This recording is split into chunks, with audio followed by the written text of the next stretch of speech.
Hello guys, kung bago ka pa lang, like, subscribe at comment, share, ilagay natin sa playlist. Ngayon po ay December 30, 2024. So ngayon po ay Lunes, Monday. So dubo tayo, large tayo ngayon na ubo. So ngayon patuloy tayo sa ating spiritual life and the topics in life 2024 to 2019. Ito kasi yung idea ko. Ito talaga mga plano ko. Wala talagang sang-ayon dito kasi yung patong pa talaga sa ako. Pusa na si Pierre, napayat na. Sinipon din. Joke lang. Sinipon din talaga yan. Gusto niya magpatong, nag-vlog ako eh. No fair. So yun lang din masasabi ko sa panahon ngayon. Talagang ang tao parami-dami ng mga marami problema, lalo na dito sa hindi magpatong sa akin. Mag-asawa talaga ng maaga, 17, 16 years old. Hindi nila alam talaga guys kung ano talagang gira pinagdadaanan nila or yan. Problema na pinagdadaan lahat sa atin. Mag-vlog ako. Ang problem talaga ngayon, ano po talaga, grabe. Daming walang pera, nagkakasakit. Yun talagang dahilan. Sine-check ko kung bakit talaga nangyari yan. So, una talaga is lack of job, trabaho, at saka income. Pangalawa po ay kulang ng knowledge. Lalo na mag-asawa ng maaga ngayon. So, 17 to 20 years old. Kasi malapit na daw 30. Pero ang problema din dito na yun kasing gusto nila eh. Nag-asawa ng unbeliever, wapo kasi, pogi, magaganda.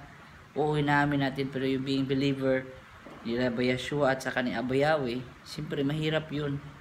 Hanapin yung mga ganong tao.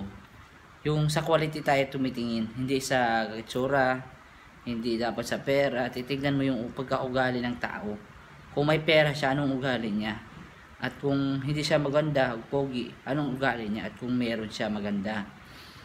Yun kasi na pinakamaganda na how to know the legit and the authentic person. Napakahirap talaga hanapin yung mabait, yung religious or ideal woman or man ngayon. Mahirap talaga siya hanapin kasi paano tayo magustuhan ng isang tao, napakahirap yan. Kung talagang ang crush natin maghanap din ng iba, ready na ako eh, tatanggap eh, win or lose eh. Sa sitwasyon ko, kung ang crush mo nakahanap ng iba, wala na akong magagawa, bubuo na lang. Yun lang din ako ngayon, talagang open ako eh, win or lose. Kung meron dyan o wala, tuloy lang ang buhay, tuloy lang ang laban sa pangarap ko. Yun lang din na kung nandyan para sa iyo, bless yun kang God Yahweh. Nasa Proverbs chapter 19 verse 14 na ang pera at kayamanan galing sa magulang, pero yung maganda, mabait at saka maunawaing asawa ay galing kang God Yahweh yan. Hindi nabibili sa pera yan. Papakita din natin na para maganda yung buhay natin, maganda yung isa buhay natin, o gawin natin ang utos at batas ni God Yahweh, nagagayahin natin si God Yahweh. Yun din ang ginagawa ko guys. Stricto pero mapagmahal. Hindi naman tayo super strict eh. Gusto natin na stricto sa mga masama, yung hindi talaga maayos. Yung magsinungaling, yung magpumatay, maggawa ng kasamaan sa kapwa-tao, hindi tayo ganon. Ginagaya ko lang si God Yahweh. At saka ngayon mali ginagawa nilang common or medyo normal na lang, mag-asawa ng maaga, mag-asawa na doon, mag-anak, mag-baby, tapos may mga barkada, iwanan, magtatrabaho na, tapos ng trabaho po, mag-abroad na, di ba? Tapos, ang mga bata nila, yun ang nakatakutan ko talaga, na yung bata, hindi talaga nababantayan. Nag-abroad ka, o maganda talaga magtrabaho ka, o mag-business ka, nakasama mo yung anak mo, asawa. Yun talagang pinaka-best talaga solution. At saka pakita natin na ideal man tayo or woman. Na paano magturo ng bata. Alam mo dapat yun. Kahit ako, mag-aral tayo. Uy, dili talaga. Nagulat ako. Grabe namang pusa to. No! No! Excuse. Snow. Snow. Snow. Mag-vlog ako. Sorry muna. Yun lang din na sa ako. As in a person. Oh, so, it's in a pair. Yan. May sasako pala. Yun lang din na masasabi ko na maganda talaga na kailangan talagang planado yan. Hindi pwede yan isang bakbakan lang, ira lang. Sige, nainggit kasi na cute-cute ng baby, may hawak-hawak sila, naglakad-lakad, di ba? Pero behind the scene, yan, yung likod sa storya dyan, yung nakita mo ng bata, pasaway, puro galaw dito, pala galaw doon, hindi nasusunod. Parang hayaan mo na ng bata, paano magdisiplina ng bata, ano ang saan ka mag-provide sa bata mo, kung magtatrabaho ka, iiwanan mo. Parang madudurog ang puso mo eh. Kasi sabi mo, parang gusto ko sana magnegosyo, no? Pero huli na eh, nandito na ang baby eh.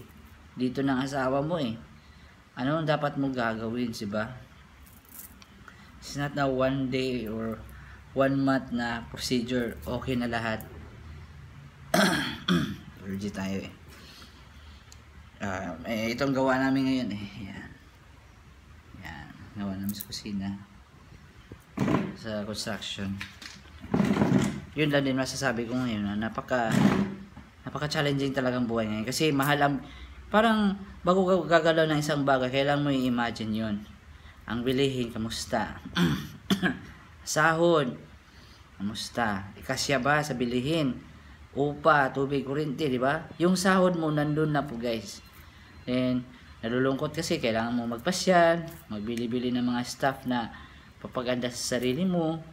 Parang nabuboard ka sa trabaho mo, parang ayaw mo kasi may mga kasamang boss, toxic, hindi ka masaya, makisama ka din, hindi ka rin magsimba. Parang siya ang pinakamalungkot na buhay. Yung ganun na kasi believer tayo, may mission talaga tayo. Yun lang talaga na sa katagal-tagal ko ng panahon, hindi din kadali ang pangarap natin. Na si God Yahweh talagang may nakamahirap yan. Pero hindi siya, mahirap siya pero posible. Hindi ng mga tao ngayon talagang bahala na, magiinuman sila doon, mag-aalakan, minsan magsigarilyo doon, magdroga, magbarpalan doon, may ganun. Hindi ako ganun na tao. Na may with friends, with benefits, hindi. Gagalangin natin yung mga kaibigan, mga tao doon, pero besides sa relationship, hindi din tayo bakla, mga ganun. Kasi sinusunod natin si God Yahweh, di ba?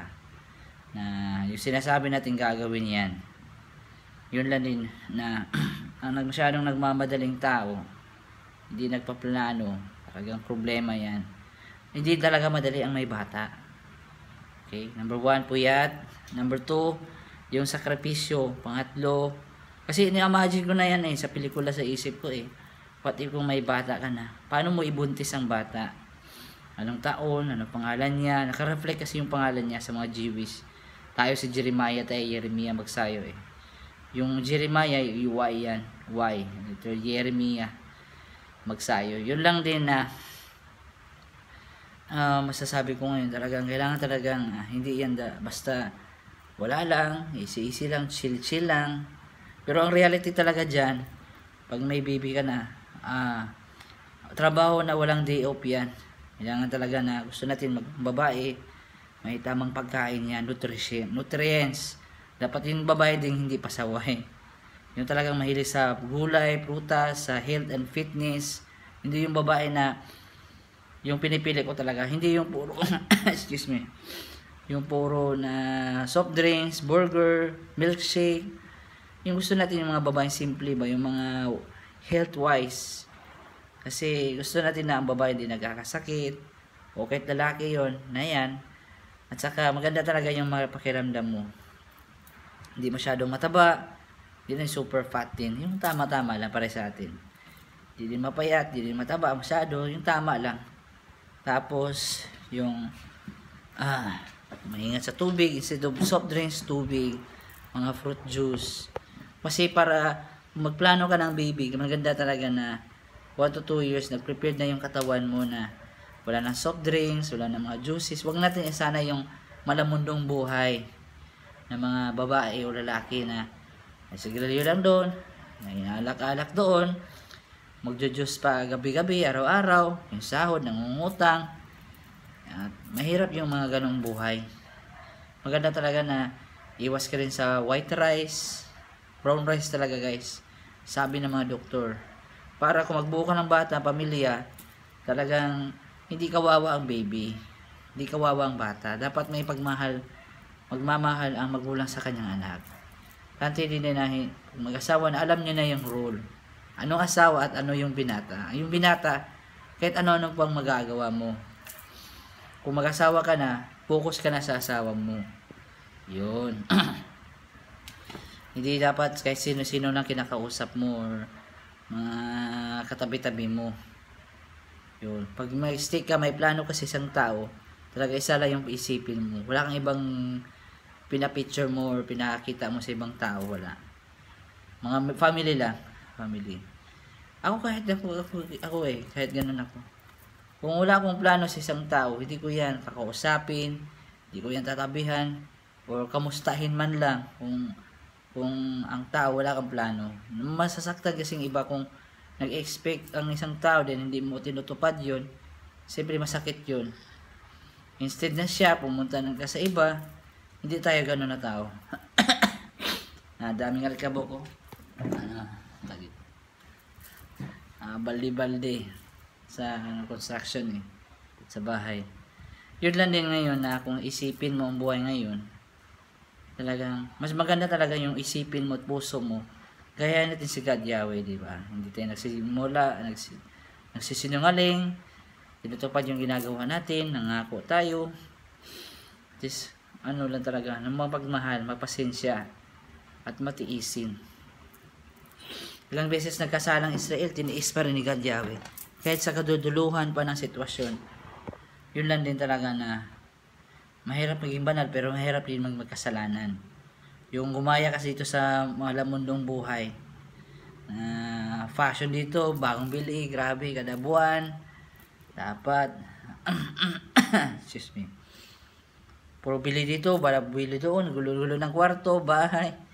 Yan talagang, it's a big task. Talaga, na kung ikaw magpaplano talagang parang ano yan, Manny Pacquiao at saka Mark Magnifico.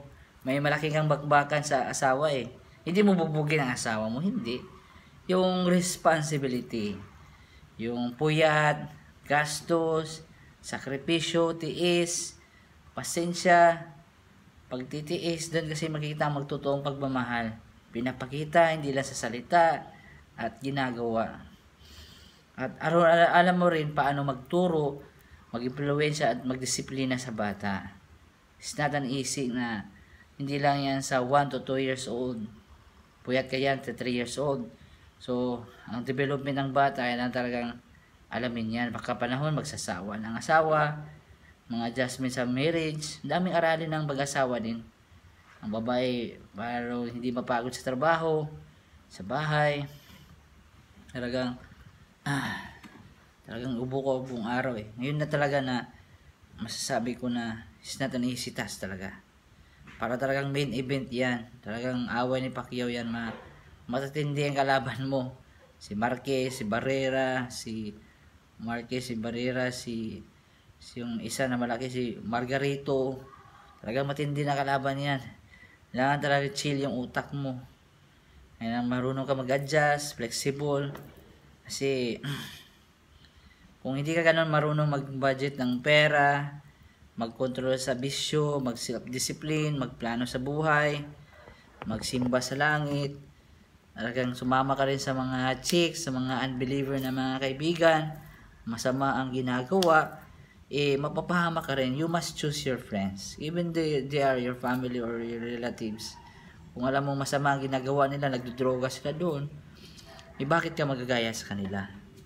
Kahit pinipilit ka pa or mag-inuman doon, 'di ba? Palapit na kasi New Year nila mag-inuman doon, pipilitin ka. Wala nakapilit sa kinang nightclub Sayo-sayo ka doon, napuyat. Ano ka na ano to? Antok ka na matutulog ka na Bakit ka pupunta doon sa madidilim na lugar ng mga hindi kakilalang tao? Ako, ganun ako mag-isip. Noon pa, nung kabataan ko, ganun. Yung mga vlog ko ngayon, mga series noon hanggang ngayon, ganito pa rin ako. Meron ako mga pangarap or desire na matino at maayos na babae. Di ba? Mahirap hanapin sa ngayong panahon ngayon. Maraming magaganda, daming sexy, pero yung babae na matino at may takot kang God Yahweh, napakahirap hanapin yan. Maganda, extra na lang yan, bonus na lang yan. Pero yung kaganda ng kalooban, okay lang yan. Tanti na babaeng maalaga sa sarili. Talagang babae na talagang matalino din. Matalino sa kabutihan, hindi matalino sa kasamaan or magpahamak ng ibang tao. Talagang ganun yan. Doon kasi magsisimula ang happy family. Yun din, napiliin mo yung tamang lalaki din. Ikaw, or babae, o lalaki para sa'yo. Kasi sa panahon ngayon, talagang hindi talaga madali yan. Sa big task. So like, subscribe, comment, share. Love you, peace, love you. Thank you po. Maraming salamat po guys. Sinisipon tayo, naginom tayo ng gamot.